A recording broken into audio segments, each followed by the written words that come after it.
Good morning. நேற்று நம்ம coulomb விசை பற்றி பார்த்தோம். இன்னைக்கு மின் புலம்னா என்ன, மின் புலத்தினுடைய தன்மை என்ன அப்படிங்கிறத பற்றி நம்ம பார்க்க போகிறோம். ஓகே, கூலும் விசைங்கிறது என்னது?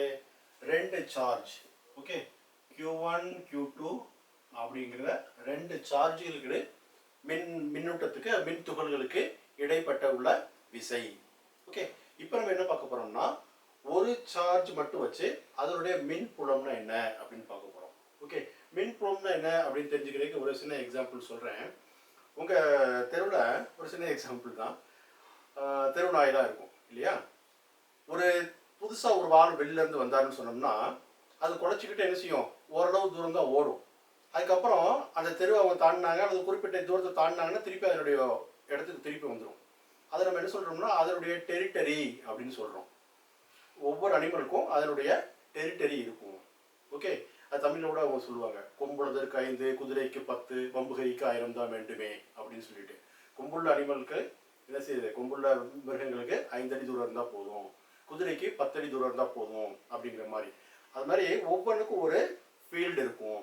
அதான் சொல்கிறோம் மின் புலம் அப்படின்னு சொல்கிறோம் நம்ம.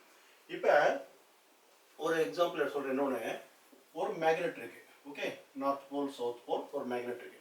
இந்த மேக்னெட்ல நான் என்ன சொல்கிறேன், இது ஒரு பிளாஸ்டிக் மார்க்கர். ஓகே, இந்த மார்க்கர் நான் இப்போ இங்கேருந்து கொண்டு வரேன். இப்போ இப்படி கொண்டு வரும் பொழுது எனக்கு ஒரு அட்ராக்ஷனோ ஒரு கவர்தலோ ஒரு விளக்குதலோ எனக்கு எதுவுமே இல்லை. ஓகே, பிகாஸ் மேக்னெட் என்ன செய்யாது, இது வந்து என்ன செய்யாது, ஈர்க்காது. ஓகே, அதே ஒரு அயர்ன் ராடையோ அல்லது இன்னொரு மேக்னெட்டையோ நான் இங்கேருந்து கொண்டு வரும் பொழுது எனக்கு ஈர்ப்பு விசை இருக்கலாம் அல்லது விளக்கு விசை இருக்கலாம். ஆனால் பக்கத்தில் வர வர என்ன செய்யும், ஈர்ப்பு விசையில நல்லாவே உணர முடியும் என்னால். ஓகே, அது எதை பொறுத்துன்னு சொன்னோம்னா இந்த மேக்னெட்டினுடைய ஈர்ப்பு தன்மையை பொறுத்து, இதனுடைய ஸ்ட்ரென்த்தை பொறுத்து. ஓகே, அப்போ இந்த இடத்துல மேக்னெட்டிக் ஃபீல்ட் இருந்துச்சு அப்படின்னு சொன்னோம்னா இதனுடைய இன்ஃப்ளூயன்ஸ் இருக்கு, இதனுடைய காந்த புலம் இருக்கு அப்படின்னு சொல்றேன். ஓகே, அப்ப காந்த புலத்தை எதை வச்சு நம்ம அறிய முடியுது? இந்த பிளாஸ்டிக்கை வச்சு நம்மளால அறிய முடியாது. அப்ப காந்த புலத்தை அறியறதுக்கு ஒரு இரும்பு துண்டோ அல்லது அதை ஈர்க்கும் மற்றொரு காந்தமோ தேவைப்படுகிறது. ஓகே, அது மாதிரி ஒரு சார்ஜினுடைய ஓகே, பாசிட்டிவ் சார்ஜ் நெகட்டிவ் சார்ஜினுடைய அதாவது மின் துகளினுடைய மின் புலத்தை அறிகிறதுக்கு ஓகே நமக்கு என்ன வேணும்? இன்னொரு சார்ஜ் வேணும். அப்படி இருந்தாதான் அதனுடைய மின் புலத்தை நம்ம உணர முடியும்.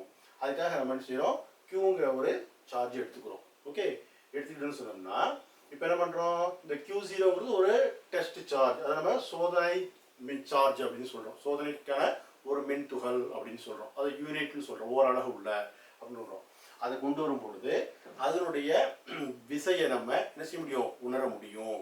ஓகே, அப்படி உணரும் பொழுதுனா எந்த இடத்துல எவ்வளவு விசை இருக்கு அப்படிங்கிறத பொறுத்து தான் நம்ம என்ன சொல்றோம், அந்த ஃபார்முலாவை நம்ம டிஃபைன் பண்றோம். ஏற்கனவே நம்ம F எப்படின்னு பார்த்துட்டோம் நம்ம. ஓகே, என்ன பார்த்தோம்? F equal to okay vector, இது ஏன்னா திசை சார்ந்தது அது. therefore F ஈக்குவல் டு என்ன பார்த்தோம்? K into Q1 Q2 by R square. இங்க யூனிட் வெக்டார் போட்டு விட்டோம், அழகு வெக்டார் நம்ம போட்டு விட்டோம். இப்போ போட்டாலும் சரி போட்டாலும் சரி பார்த்துக்கலாம் நம்ம. ஓகே, இப்போ இது ஏற்கனவே நம்ம கூலும் விதியில பார்த்துட்டோம். இப்போ எலக்ட்ரிக் ஃபீல்டு அதாவது மின் புலத்தை நம்ம ஈங்கிற எழுத்தால நம்ம குறிக்கிறோம். இதுவும் என்ன செய்யுது? டைரக்ஷன் சார்ந்தது, திசை பொறுத்தது. அப்ப F by Q0, இந்த Q0ங்கிறது அது Q0ங்கிறதுனா நம்ம வச்சிருக்கிற சோதனைக்கான உண்ட ஒரு சார்ஜ் அது. ஓகே, இதுதான் என்னது?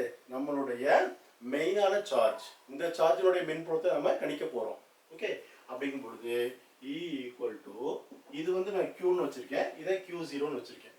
therefore 1 by 4 pi epsilon 0 Q into Q0 by R square. இப்போ இது ரெண்டுக்கும் உள்ள டிஸ்டன்ஸ் வந்து Rன்னு வச்சுக்கிட்டோம்னு சொன்னோம்னா அது R ஸ்கொயர் அப்படின்னு வரும். இது வந்து நான் எடுத்திருக்கேன், இப்போ F மட்டும் தான் நான் எழுதியிருக்கேன். இப்போ Q0வும் நம்ம கீழே டினாமினேட்டர்ல இருக்கு. therefore அங்கே என்ன செய்யணும்? Q0 போட்டுக்கிறோம். அப்போ Q0 கேன்சல் ஆயிடுது. கேன்சல் ஆகும்பொழுது ஈங்கிறது என்ன வருது? 1 by 4 pi epsilon 0 Q by R square. இப்போ நீங்க வெக்டார் போடனாலும் போட்டுக்கலாம். இப்போ ஓகே, இங்க ஒரு வெக்டார் போட்டீங்கன்னா R.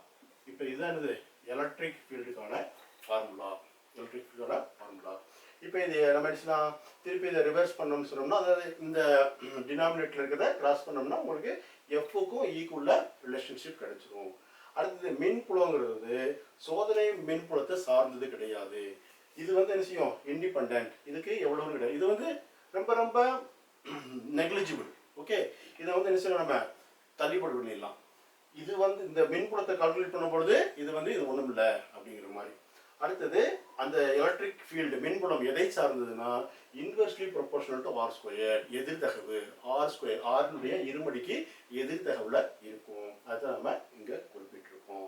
ஓகே, இது வந்து ரொம்ப சிம்பிளான கான்செப்ட். இதை வச்சு ப்ராப்ளம்லாம் வரும். அடுத்த கிளாஸில் நம்ம மேலும் கொஞ்சம் பார்க்கலாம்.